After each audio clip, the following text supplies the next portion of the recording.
Hello, bienvenue dans le Clo-Clo Club. Pour celles et ceux qui ne le savent pas encore, je suis Chloé et chaque semaine je sors un épisode sur une thématique qui me tient à cœur, en solo ou avec de super invités comme c'est le cas aujourd'hui. Parce que oui, pour vous expliquer un petit peu aussi les coulisses de l'enregistrement du podcast, il faut savoir qu'il y a quelques mois j'ai écrit à Estine Coquerel, qui est illustratrice et dont j'adore le travail, pour lui proposer de faire un épisode ensemble. J'avais en tête de parler plutôt du rapport au corps et à la sexualité, parce que c'est vraiment des sujets qu'elle aborde beaucoup dans son dessin avec énormément de douceur et de poésie. Et c'est elle qui m'a dit qu'elle avait un autre projet en tête dont elle aimerait parler avec son amie Violette Saroufine. Parce que toutes les deux, elles se lancent dans une grande aventure qui est celle de créer une BD en indépendante qui s'appelle Brune et la nuit.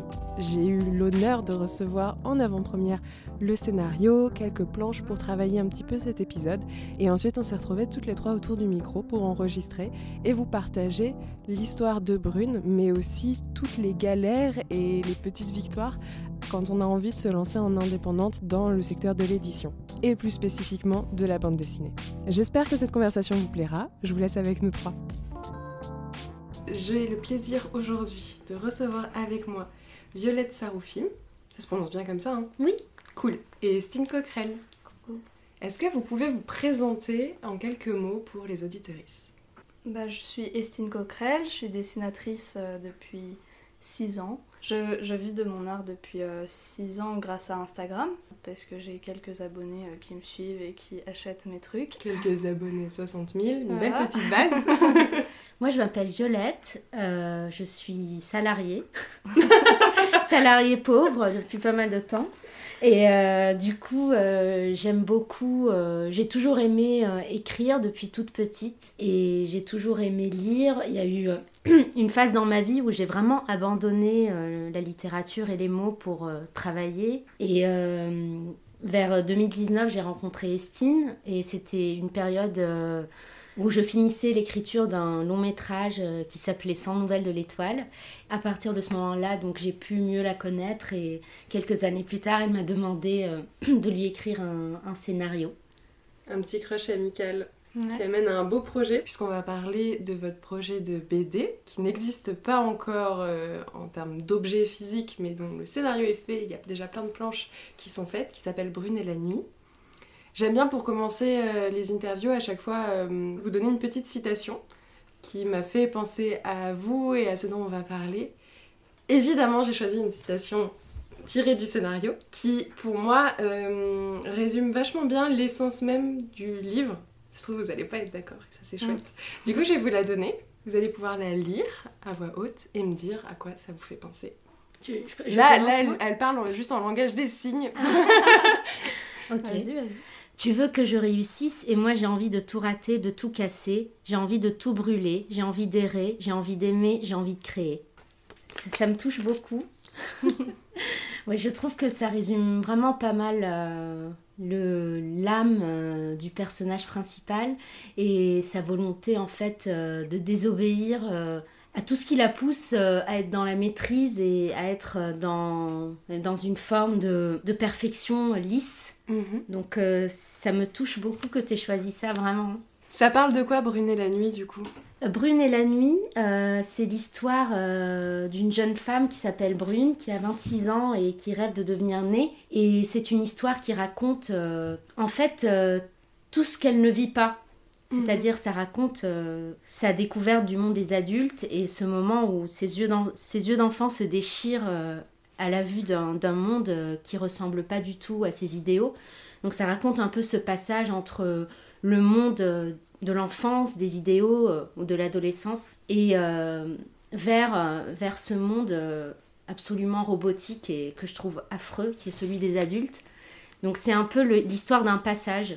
C'est marrant parce que ton personnage, il a 26 ans, alors que un passage comme ça, comme tu dis, ça pourrait être à la fin de l'adolescence, la fin de l'enfance, marquer l'arrivée dans l'âge adulte. Pourquoi t'as choisi, là je m'adresse plutôt à toi pour cette question-là, mais cet âge-là justement pour ton personnage ? Parce que je trouve que on n'arrête pas de parler de crise d'adolescence, mais je trouve que la vingtaine, c'est vraiment une période très douloureuse. En tout cas, moi, je l'ai vécue comme une vraie claque. Ouais. Je m'attendais... Franchement, je ne pensais pas avoir signé pour un monde aussi dépourvu d'imagination et et de délicatesse. Et 20 ans, c'est l'âge où on cherche un travail, c'est l'âge où on découvre la sexualité. En tout cas pour moi, c'est un âge où on déménage, on essaie de trouver un appart. Et c'est un âge vraiment où... Enfin moi en tout cas, ça a été très dur. Et c'est dans cette délicatesse-là que j'ai voulu créer un personnage dans ce moment un peu... Un peu charnière, quoi. Exactement. Et toi, Estine, quand t'as découvert cette histoire, ce personnage de Brune, ça t'a fait quoi ? En fait, j'ai lu le scénario quand il se construisait, donc petit à petit. Et je pense que, enfin, c'est ce que me disait Violette, c'est que elle savait ce qui me plaisait d'illustrer, parce que auparavant, j'avais pas mal illustré, retranscrit des dialogues que je pouvais entendre, que ce soit dans mon couple ou chez mes amis ou dans la rue, etc. Et elle savait que j'aimais bien des dialogues soit touchants, intimes, soit un peu loufoques, choquants ou bizarres, des choses que t'entends qui résonnent aussi avec le monde contemporain, avec notre société, donc qui souvent évoquent des problématiques qu'on connaît, quoi, qui à la fois sont un peu trash parfois. Et ça t'a rappelé ta vingtaine à toi ou pas du tout ? Oui, parce que j'avais demandé à Violette, en ayant lu son premier scénario, qui se passait au Liban et qui était dans un contexte que je connaissais pas. Celui du long métrage dont tu parlais tout à l'heure ? Voilà. Oui. Et je me voyais plus faire de la BD sur un contexte que je connaissais comme un monde parisien. Et j'étais très intéressée par les sujets autour de l'amour, des relations hommes-femmes notamment. Et on parlait beaucoup, comme on était copines, on parlait beaucoup de nos histoires de cœur. On l'est plus. Non mais depuis la BD, on est devenus collègues. Collègues, c'est ça. Voilà, maintenant on est collègues. Non, partenaires. On était déjà copines. Et donc on se parlait vachement de ce qui nous avait touchés dans notre parcours amoureux ou non amoureux. Voilà. Et du coup, ce scénario, finalement, vous l'avez pas coécrit dans le sens où c'est toi qui a quand même tout écrit, Violette, mais vous l'avez co-construit ensemble. Vous êtes partis de zéro ou t'es arrivé déjà avec une idée et après, en discutant ensemble, vous l'avez nourrie parce que tu parles du fait que c'est dans une grande ville. Effectivement, l'histoire se passe dans une grande ville. Les dialogues, ben voilà, ils sont faits aussi en référence à Estine, à ce que t'aimes bien. Vous avez quand même construit un univers que vous aimez bien toutes les deux. Disons que Estine m'a vraiment donné une liberté totale pour créer. Son pitch initial, c'était tu veux pas écrire une BD sur une femme qui galère en amour ? C'était vraiment son pitch initial. Bon, elle s'en rappelle plus, mais moi, j'en rappelle. C'est trop bien, en vrai. Et du coup, j'ai trouvé que c'était vraiment un cadeau. Enfin, que quelqu'un me demande d'écrire sur un sujet qui est si... qu'on évite tous, qui est presque honteux. Enfin, parler de nos échecs amoureux en tant que femme, c'est pas un sujet central dans les œuvres. En tout cas, dans ce que moi je lis... Ou ça se finit toujours bien, en tout cas. Voilà. Elle finit toujours avec quelqu'un à la fin. Ou alors, elle embrasse le célibat, mais elle devient hyper puissante. Dans des productions plus récentes. Oui. Et du coup, comme elle m'a donné un pitch très libre, Estine, finalement, je me suis servie de cette idée pour raconter l'époque, comment moi je la vis. Et du coup, ça ne parle pas que d'amour, ça parle du monde, quoi, du marché de la séduction. Ouais, et puis je trouve que ça parle aussi pas mal d'amitié, d'une forme de sororité, mais avec ses limites aussi. Oui. On suit également Brune dans ses aventures professionnelles, le monde de l'entreprise aussi présent. Tu parlais du fait qu'elle était née au N-E-Z. Et née aussi.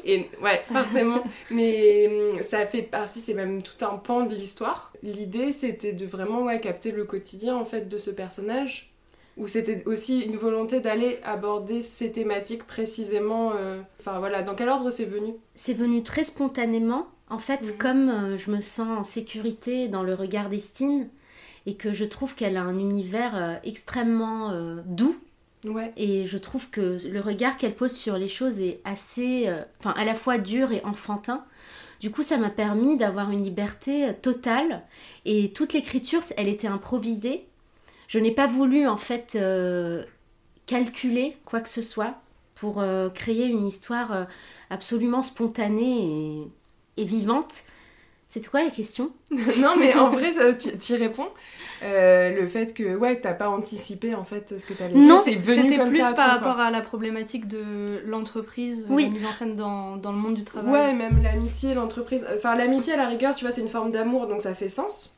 Mais le fait de l'avoir mis aussi en scène dans sa vie au travail et toutes les péripéties qui vont lui arriver là-bas, c'est un truc, tu vois, je me posais la question si c'était une volonté de la sortir de son cadre et de renforcer le côté, tu disais, robotique, entre guillemets, de la société, ou est-ce que c'était juste naturellement, tu voyais ce personnage évoluer là-dedans et... En fait, en commençant l'écriture, j'avais l'intuition de répondre à cette question de pourquoi en fait c'est si difficile de trouver l'amour de nos jours, en tout cas l'amour entre un homme et une femme, pourquoi c'est si compliqué.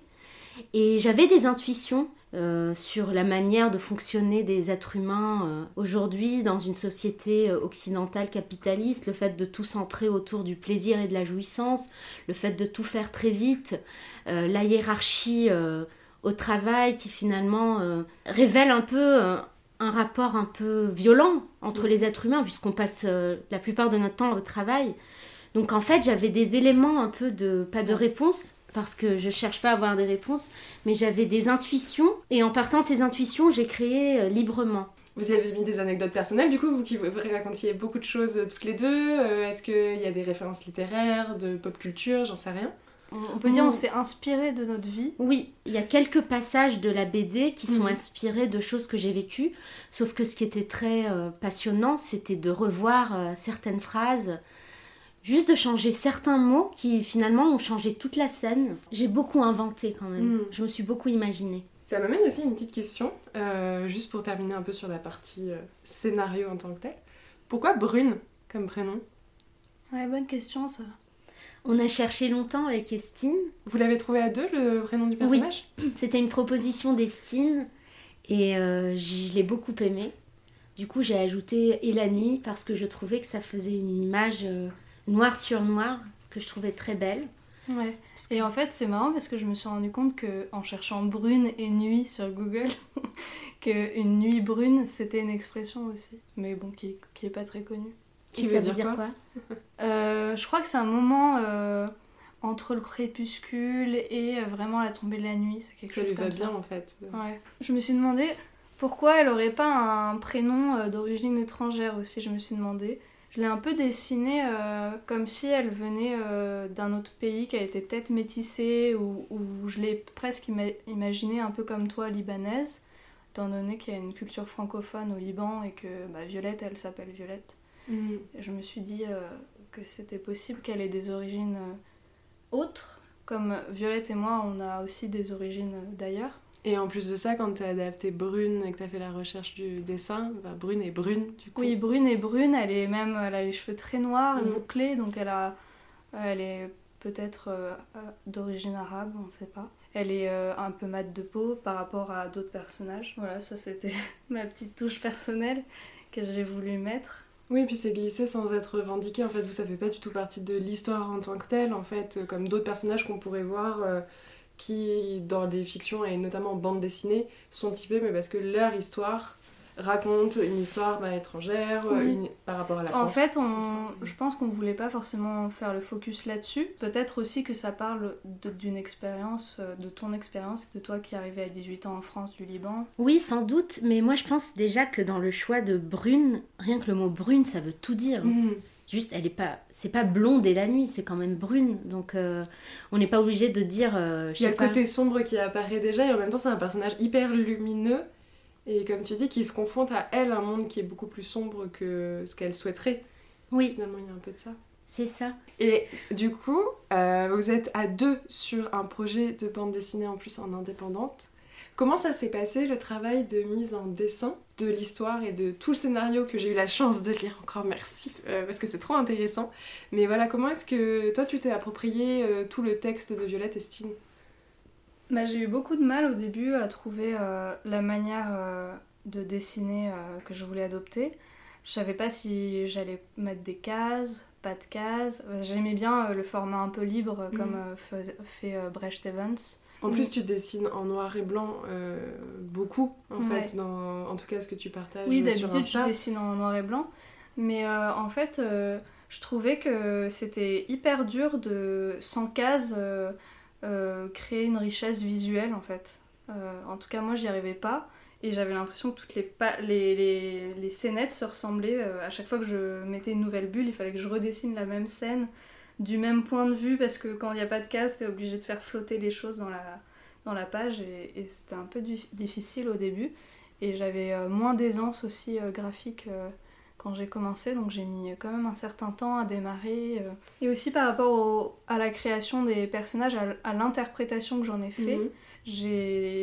Parfois je suis tombée un peu à côté en fait de ce qu'il aurait fallu pour montrer leur complexité et parfois je suis un peu tombée dans des clichés, stéréotypes et ça a été intéressant d'avoir des allers-retours entre Violette et moi pour avoir ces retours et souvent qui étaient très justes. Le personnage de la mère par exemple, on en avait un petit peu parlé hors micro, mais voilà, les parents en tout cas de Brune apparaissent à un moment et en l'occurrence la mère est victime de violences conjugales, en tout cas c'est ce qu'on comprend dans l'histoire. Et tu avais fait une première version avec un tablier. C'est ça ? Ça, c'était dans le scénario. Oui. Ouais. Donc, elle porte un tablier, donc ça, c'est ok. On peut porter un tablier sans avoir l'air ridicule. Mais c'est juste que dans ses expressions, etc., je l'ai fait très misérable. Et son père, je l'ai fait très dur, en fait. Ouais. Et ensuite, j'ai compris qu'il fallait peut-être qu'il ait un visage plus lambda, voire peut-être...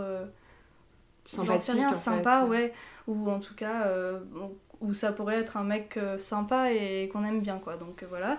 Et la mère, je l'ai pas encore retravaillée, mais j'aimerais bien qu'elle puisse être plus solaire ou dynamique et qu'il y ait moins ce côté plombant du personnage victime de violence conjugale, parce que c'est un peu tombé dans le cliché. Surtout que moi, quand j'ai écrit cette scène, je me suis pas dit « Ah tiens, je vais écrire l'histoire d'une femme victime de violence conjugale ». Et je suis pas d'accord avec cette littérature qui cherche à traiter des thèmes de manière anthropologique. C'est juste que j'ai écrit de manière très spontanée une scène où en fait, une scène de tension, une scène où tout le monde brûle, et il s'avère qu'il y a eu... un moment dans la vie, bon je vais pas tout raconter, mais ouais, le mari a été violent avec la mère de Brune, mais jamais quand j'écris je me dis ah tiens, je vais écrire sur la place des femmes dans la société afghane en 1890, tu vois. C'est pas ce qui m'intéresse. Ce qui m'intéresse, c'est la subjectivité de ces trois personnages et comment, en fait, leurs paroles brûlent à travers cette scène. Et si c'est utile pour la société, tant mieux. Mais le but, en tout cas, du dessin n'était pas du tout... ça n'avait pas d'objectif... C'est pas un essai féministe que vous avez fait, loin de là. Mais d'ailleurs, t'as mis beaucoup de nuances, même dans l'histoire en tant que telle. Enfin, l'histoire que vous portez à deux, c'est une histoire qui, pour moi, est féministe par plein d'aspects.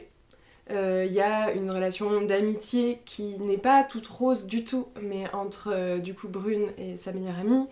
Il y a le rapport justement à l'inverse très critiqué d'elle et sa boss. Enfin, il y a d'autres personnages féminins, il n'y a pas que des personnages masculins aussi qui sont quand même très nombreux, mais de par la thématique. Et en ça, il y a plein de positionnements de Brune ou d'autres personnages qui ont un discours féministe. Pour autant, il y a beaucoup de nuances parce que, là je me permets un petit spoil, est-ce que c'est ok ? Bien sûr. On lui demande de concevoir un parfum brandé féministe. Et en fait, de montrer aussi la limite, non pas de la lutte qui, elle, est là, est présente et par plein de petits aspects, mais juste d'utiliser ce mot pour marketer des produits à outrance. Et ça, tu l'as mis en lumière dans cette petite scène aussi, en fait. Au-delà de, déjà, avant de marketer, c'est qu'elle se fait exploiter. C'est-à-dire qu'on lui demande de rester jusqu'à... On lui fait une demande très tard, il faut qu'elle reste jusqu'à minuit pour faire un parfum sur les droits des femmes. Donc je me moque un peu. Là, c'était plus une dénonciation. En tout cas, pour le féminisme, c'est une question vraiment très vaste et je pense qu'il y a autant de féministes qu'il y a de femmes. Ouais. Mais moi, c'était surtout très anticapitaliste. Sois libre, mais fais un burn-out derrière. Voilà. Puisqu'un autre personnage fait un burn-out aussi dans l'histoire. Voilà, sans en dire plus. Il y a ça, il y a le côté consommation. On parlait du plaisir de consommer à tout prix, d'aller coucher à droite à gauche. Je me permets pour le burn-out, là encore, ce n'est pas... si on lit, c'est le moment, je pense, où le personnage est le plus beau. C'est qu'il part dans des phrases poétiques. Et justement, j'ai voulu surtout éviter de dénoncer les choses. C'est plus en les transformant poétiquement que Pour moi, c'est de la résistance en fait. C'est en ça qu'il y a beaucoup de nuances en fait dans l'histoire en elle-même et que vous avez réussi à mettre en place une histoire hyper, encore une fois, intime, mais parce que dans ton intimité, c'est si très nuancé, c'est pas tout noir, tout blanc. Mais c'est un peu complexe en fait, Ouais. il y a plein de paradoxes. Les personnages ont aussi des paradoxes. Totalement.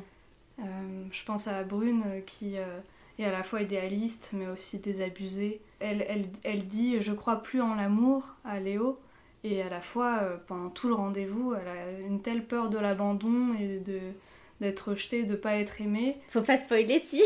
Ah oui, Ben, on n'a pas parlé de Léo en plus. Oui. Fin de la parenthèse là-dessus. Pardon. Comme ça, on... Non, mais c'est vrai que c'est difficile d'en parler alors que l'objet n'est pas encore là. Ouais. Mais juste pour reboucler sur la partie complexe, je trouve que ça se ressent aussi dans le choix des couleurs. Alors pour l'instant, il y a quelques planches qui ont été faites. Ouais. Parce que, et ça on va y venir, vous avez fait tout un dossier pour aussi derrière aller démarcher des maisons d'édition, aller demander... Voilà, à pouvoir maintenant rendre publique cette histoire. Et dans le choix des couleurs que tu as fait aussi, je trouve qu'il y a un peu ce côté paradoxal. Je sais pas si c'est voulu, mais le fait d'avoir des tons chauds en soi, comme un violet qui peut être très froid comme très chaud, du rose, du orange et en même temps du vert. Comment il est venu ce choix-là des couleurs aussi ? Bah, c'est marrant parce que moi, le violet et le vert, par exemple, c'est vraiment pas des couleurs que j'aime. Mais et c'est vrai que c'est des couleurs qui portent des significations que je trouve intéressantes et qui se complètent bien. Donc je trouve que le violet, ça a une sorte de portée un peu romantique, mélancolique. Et le vert, ça a presque un côté un peu nauséeux. Ouais. Et j'aime bien du coup ce paradoxe-là. Et après, je l'ai pas mis partout et en fait, je suis très libre dans la couleur selon les scènes, etc. Parce qu'en plus, tu les fais de façon traditionnelle, ce qu'on dit au tradi, c'est-à-dire à la main, c'est pas fait sur ordinateur, voilà, c'est des couleurs que tu vas peindre directement. Ouais, j'utilise de l'encre, de l'encre aquarelle et un peu de gouache parfois. Parfois, il y a plein de couleurs en fait. Enfin, ça dépend vachement des scènes. J'aime beaucoup les scènes de nuit parce que quand par exemple on est dans une soirée avec des spots et de couleurs, etc. Je trouve qu'il y a vraiment un truc pour s'amuser graphiquement. En fait, ce qui me rend la tâche la plus compliquée, c'est les scènes de jour, parce qu'il y a beaucoup de contrastes, et je me perds encore pour le moment dans comment je représente la lumière, les ombres, enfin c'est hyper compliqué en fait. Là, l'idée, c'est que cette BD, elle voit le jour. Est-ce que vous avez trouvé une maison d'édition ? On n'a pas trouvé de maison d'édition. La question qui fâche, pour vous amener à en parler. Ouais. En fait, c'est un peu compliqué parce que c'est quand même un gros projet de 300 pages. Donc on n'a pas démarché des petites maisons d'édition en ayant peur qu'ils aient pas le budget en fait. Et on a essayé sur les grosses maisons d'édition. Après je sais pas, comme moi je suis pas du milieu de la BD, je me rends pas trop compte de pourquoi on a été rejeté de partout. Deux meufs qui arrivent avec une histoire intime sur une femme. Ouais. Oui, c'est sûr qu'on en voit de plus en plus des histoires comme ça, mais c'est quand même pas encore le plus gros de ce qu'il peut y avoir en bande dessinée. Ouais, j'écoutais un podcast l'autre jour et sur Victoire la Toyon. place des femmes dans la BD, donc oui, de Victoire Toyon. Et donc dans les études, on a 50-50 au niveau paritaire hommes-femmes, et ensuite dans le monde de la BD, on n'a plus que 20% de femmes, et donc je me demande s'il n'y a pas quand même un problème. Quelque part. Ouais, il y a peut-être un problème. Donc, surtout que moi, c'est vraiment ce genre de BD-là que j'aimerais voir dans les librairies. C'est pas pour me vanter, mais enfin, j'y crois vraiment dans ce projet. C'est normal, c'est ton projet. Voilà, et c'est vrai qu'on n'a pas encore de fiction. Enfin, peut-être qu'on en a, mais pas énormément sur l'intime, etc. Ou en tout cas, c'est plutôt basé D'un sur point de des vue de histoires... femme. ouais, ou c'est sur des événements historiques, sur des faits réels. Oui, en général, c'est un peu un parcours de femmes qui ont marqué l'histoire. Ouais, ou un récit initiatique en mode on va parler d'intimité au travers de la figure des sorcières ou ce genre de truc qui était aussi pas mal revenu à la mode ces derniers temps. Vous lisez beaucoup de BD toutes les deux ? Ouais, moi quand même. Moi, pas trop. Moi, j'ai lu quelques BD. Estine m'a fait découvrir Brecht Evans, une BD qui s'appelle Les Rigoles. Enfin, je pense que c'est plus un roman graphique parce que c'est très grand. Pour moi, Oui. j'aime bien mettre tout ensemble Voilà. parce que justement, je trouve que roman graphique versus BD, effectivement, dans la forme, c'est pas tout à fait pareil. Mais il y a un côté très snob à dire que c'est l'un ou que c'est l'autre, alors que finalement, Oui. c'est raconter une histoire avec des dessins. Oui, et... c'est qu'un mot. Voilà. Mais en tout cas, Les Rigoles, j'ai vraiment adoré. Bon, graphiquement, c'est prodigieux, mais au-delà de ça, j'ai tellement aimé sa manière d'écrire, j'ai tellement aimé sa manière de représenter la folie, de manière hyper tendre et un peu loufoque, et ça m'a pas mal inspirée pour les scènes en fait liées à Brune. Mais sinon, mes inspirations, elles sont plus classiques, soit des romans classiques, ou alors j'aime beaucoup le cinéma d'auteur. Estine m'a fait découvrir les contes moraux d'Éric Rohmer, et il y avait donc l'histoire de la boulangère de Monceau. C'est une sorte de boulangère qui croit être aimée par un bourgeois et qui fait souvent des allers-retours, mais en fait c'est une autre femme qui cherche, et elle tombe un peu dans ses filets, alors que lui c'est juste c'est un mec manipulateur, un peu cynique. Et j'ai regardé ce film pendant que j'écrivais. Donc oui, j'ai des inspirations assez larges, mais plus dans les mots que dans le graphisme. Ouais, en fait. Bien sûr. C'est rigolo que tu parles de cette histoire-là, parce que on s'est vu il y a quelques jours pour prendre un verre avant le podcast, histoire de se mettre à l'aise, de répondre à toutes vos questions et tout. Et tu m'as parlé de Madame Bovary à un moment. J'ai un peu pensé dans l'approche ces pauvres meufs qui tombent à chaque fois sur des losers. Mais ok, donc ouais, plutôt en cinéma, etc. Donc la BD, ça va être plutôt de ton côté, Estine, en termes de référence. Tu t'es inspirée un petit peu, justement, d'auteurs, d'autrices de BD, ou pas du tout? Peut-être Morane Mazar, parce que ça fait partie des artistes qui travaillent encore à l'encre, et qui a un traité qui est pas si éloigné du mien, un peu à la Cocteau, voilà. D'ailleurs, elle a écrit, elle a illustré une BD sur l'histoire De entre Cocteau. Jean Cocteau et Jean Marais. Après, elle est excellente, donc j'ai pas envie de me comparer à elle. Bah non, mais attends, t'en inspirer, y a pas de gros mots. Oui. Bah du coup, en commençant la couleur, parce que moi je faisais beaucoup du noir et blanc et j'avais très peur de la couleur, et c'est vrai que je me suis pas mal penchée sur ces livres pour voir un peu les possibilités, quoi. Ouais. Que me donnait l'encre, voilà. Mais après, quand je travaille, je regarde pas des trucs en même temps, quoi. Je veux pas non plus pomper. Non, mais inspiration, c'est vrai que c'est bien de préciser. Large, c'est plus au quotidien d'aller se nourrir un peu à droite à oui, gauche, en fait, ça veut pas dire recopier, quoi. C'est juste que ça permet d'ouvrir ses champs du possible aussi, tu vois, qu'elle s'autorise à changer d'univers, de couleurs selon les moments, etc. Et pareil pour Bret Evans, c'est très riche, et il n'y a pas de limite, en fait, graphique, j'ai l'impression. Donc c'est inspirant d'avoir ce genre de référence pour juste se sentir libre et se dire on a le droit, quoi. Il y a Lorenzo Mattotti aussi. Ouais. Lui, il m'inspire plus pour les silhouettes et plus l'âme des dessins. Il a vraiment une richesse de traitement graphique. Ça peut passer du noir et blanc très hachuré à la couleur, au crayon. Ça peut être doux, ça peut être dur. Enfin, du coup, c'est tellement riche que je peux pas dire que c'est une influence. Ça rappelle, enfin, en tout cas, t'as le droit d'avoir plusieurs styles, t'as le droit d'adapter aussi ton trait à l'histoire que tu racontes ou à ce que t'as envie de faire passer, quoi. Mais c'est plus dans la gestuelle des personnages, dans l'élégance des corps ou ce genre de choses. Ouais, et le mouvement, finalement, en plus, Brune, elle est beaucoup en mouvement tout le jour. En fait, si je reprends, là, ça fait combien de temps, en vrai, que vous bossez sur ce projet de bande dessinée? Depuis 2019, toi, tu écris? Oui, moi j'ai fini il y a quand même pas mal de temps, 2 ans je pense. Ouais. Donc oui, ça fait pas mal d'années. D'ailleurs, ça me fait un peu peur si un jour ça sort et que j'ai 36 ans, ils vont croire que je sais pas, j'ai fait une crise de la vingtaine à 35 ans. Mais juste, si jamais quelqu'un nous écoute, sachez que j'ai écrit cette BD à 29 Elle était 30 ans. encore jeune. Voilà, maintenant je suis devenue aigrie et j'essaie de faire de la littérature. Voilà.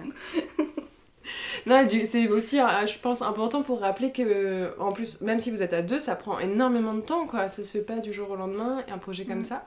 Et là, du coup, après avoir essuyé quelques refus, vous avez fait le choix d'aller vous financer en financement participatif, je peux le dire? Oui. On va essayer, en tout cas. C'est pas sûr que ça marche, parce que ça va être des grosses sommes, quoi. C'est quoi à peu près là ce que vous estimez, que les gens aussi réalisent un peu combien ça coûte de faire même en indépendant une bande dessinée? Bah en fait, moi j'ai évalué que ça me prendrait à peu près 1 an et 3 mois pour faire toute la BD en noir et blanc. Ok. Et ensuite, je pense que si je la faisais en couleur, ça me prendrait 2 ans à peu près. Voilà, donc c'est un peu compliqué de demander 2 ans de salaire, plus le coût La de fabrication, l'impression, ouais. le coût des livraisons, la part que va prendre la plateforme, la part de Violette qui doit avoir 1/3 des bénéfices aussi. Mais on y croit très fort. D'où l'importance de ce podcast pour mobiliser aussi celles et ceux qui suivent déjà. Je pense notamment à ton travail, Estine, mais votre travail aussi, pouvoir venir vous soutenir pour vous aider à concrétiser tout ça. Parce que je pense que, c'est... En fait, ça va être très dur de renoncer à ce projet parce que... ouais. On y croit tellement fort, on l'aime vraiment beaucoup, quoi. Vraiment, c'est... Enfin, moi, si j'aimais pas ce projet, je me serais pas lancée comme ça à travailler autant dessus. Puis pour toutes les deux, c'est votre premier gros projet de livre, finalement. Ouais. Oui. Après, quoi qu'il arrive, moi, j'ai tellement appris, j'ai tellement amélioré mon style et appris des choses, même avec la couleur, avec l'encre, etc., que j'ai pas si peur de l'échec entre guillemets parce que j'ai l'impression que de toute façon c'est comme une formation quoi. Le fait que vous portiez le projet depuis autant d'années, que tu vois, même si c'est pas ce que tu fais à temps plein, t'avances dessus aussi en parallèle. En fait ça m'a fait évoluer dans mon style de dessin, donc je suis hyper contente. Même moi je serais triste si ça ne marche pas, mais en fait je suis tellement heureuse d'avoir écrit cette histoire. Et je pense que c'est un lieu un peu... C'est une histoire vraiment un peu à part, très seule. Et je serais pas triste si elle reste seule. Enfin, moi, je serais très heureuse si le projet marche. Mais si l'histoire reste à part dans un coin, je trouverais pas ça non plus très illogique. Parce que c'est une histoire vraiment... C'est l'histoire d'une marginale. Et j'étais pas forcément très étonnée que les maisons d'édition n'aiment pas ce projet. Parce que... Mais est-ce que... Parce que se prendre des refus, ça veut pas dire forcément ne pas aimer. Vous avez eu des retours un petit peu détaillés sur pourquoi ça n'a pas été accepté? Est-ce que c'était trop ambitieux, 300 pages? Est-ce que c'est l'histoire qui va pas... En fait, ils disent juste que ça correspond pas à notre ligne éditoriale. Hyper précis. Voilà. Et quand tu demandes plus d'explications, ce qu'on a osé faire très peu, mais on a essayé, et ben on n'a pas de retour. Pas de réponse. Non. Après, c'est arrivé qu'on ait des réponses plus sympas et quand même encourageantes. Oui. C'était rare, mais c'est arrivé. C'est le milieu de l'édition, on en a parlé dans un épisode, je mettrai les références en note du podcast, mais c'est vrai que le monde de l'édition en France, il est assez particulier. Il y a énormément de demandes, c'est un marché qui a énormément évolué, on est très attaché au papier, mais le coût du papier a lui aussi augmenté. Dans la BD, c'est encore plus particulier, tu disais tout à l'heure avec les chiffres, en fait, ne serait-ce que la représentativité des autrices, des illustratrices, mais aussi les moyens pour les maisons d'édition qui ont peu de moyens, qui capitalisent sur des grands noms, des succès garantis finalement. Il y a un peu ça. C'est sûr que de se lancer quand c'est un premier ouvrage, j'ai l'impression qu'ils sont de plus en plus frileux. Déjà, ils n'ont pas la garantie qu'on est des personnes fiables. Malgré ta communauté sur les réseaux qu'on mentionnait au tout début. Oui, mais comme j'ai jamais fait de BD, ouais, c'est ça. Est-ce que je suis capable alors que tu postes, je vous invite à aller suivre ton travail, Estine Coquerel, sur les réseaux, mais tu postes effectivement des petits moments de vie aussi, avec des bulles d'interaction entre des personnages en mouvement. C'est sûr que le reste que tu publies, c'est un travail magnifique, mais c'est beaucoup de scènes intimes, de corps représentés. Enfin, ça reste un marché effectivement, et qui a des standards et de ce qui se vend et ce qui se vend pas, quoi.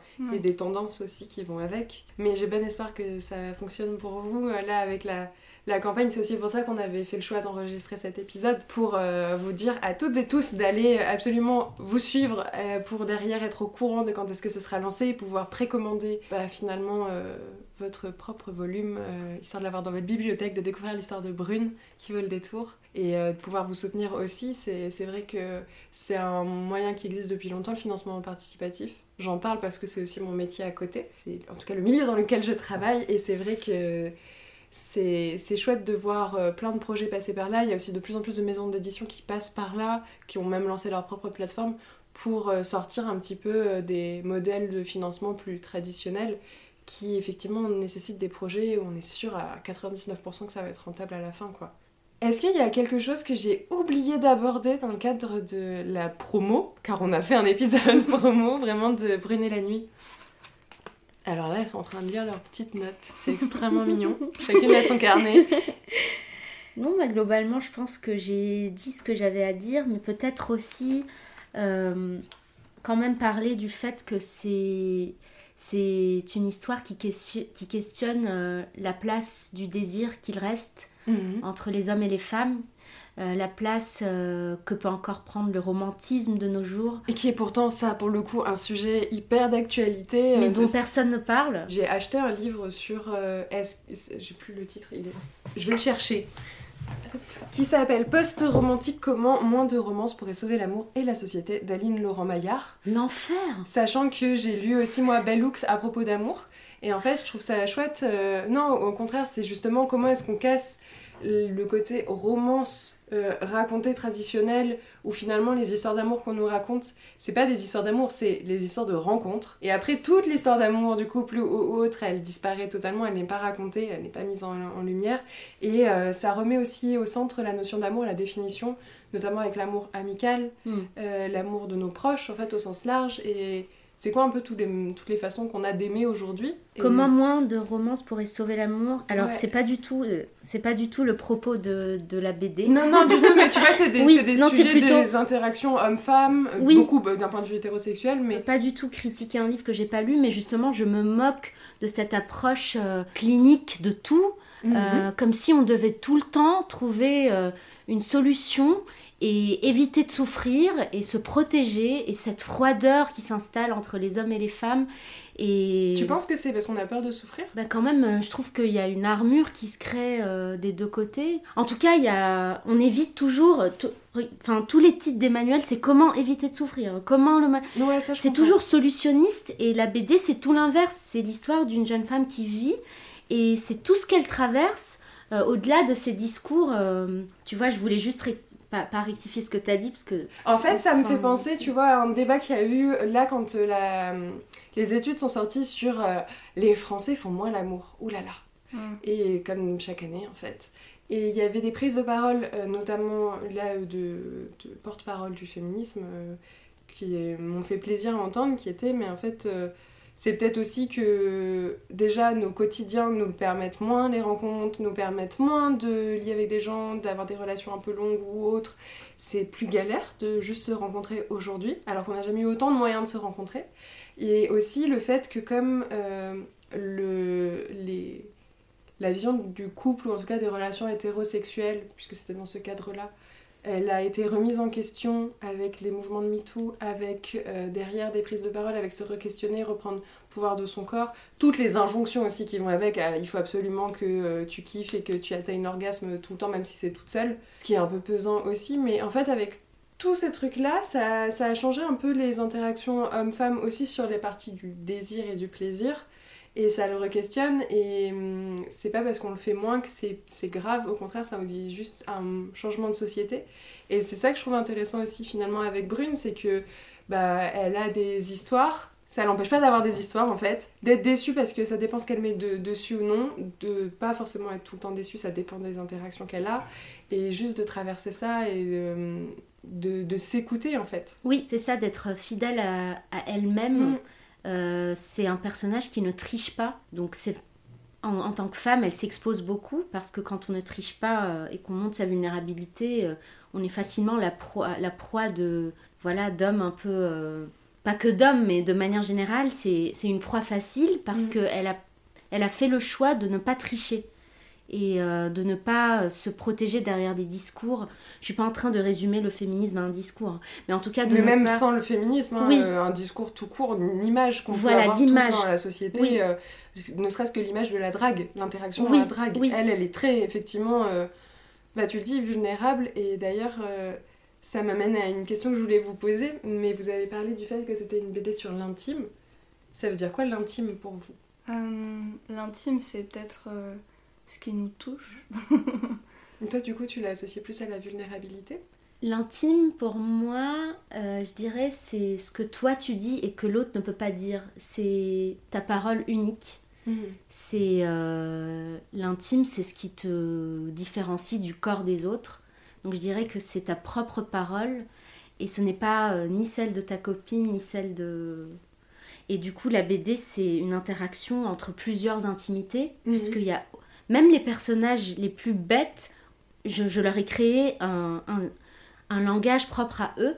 Donc c'est vraiment des intimités qui se croisent et c'est un malentendu général, personne ne s'écoute et c'est une grande fête avec des verres gratuits et du vomi parfois. Donc voilà, oui. Alors que dans le processus créatif, c'est aussi 2 intimités, les vôtres, qui se rencontrent pour créer cette BD. Oui. Ouais. J'ai envie de mettre en place une question de fin maintenant dans le podcast. Avant, je demandais un conseil pour, là, ça aurait été par exemple se lancer dans la BD ou autre. Je trouve que c'est pas très adapté à cet endroit. Moi, la question que j'aimerais vous poser, c'est si vous étiez un personnage ou un élément de Brune et la nuit, ce serait qui ou ce serait quoi ? Moi, je serais Julie, je pense.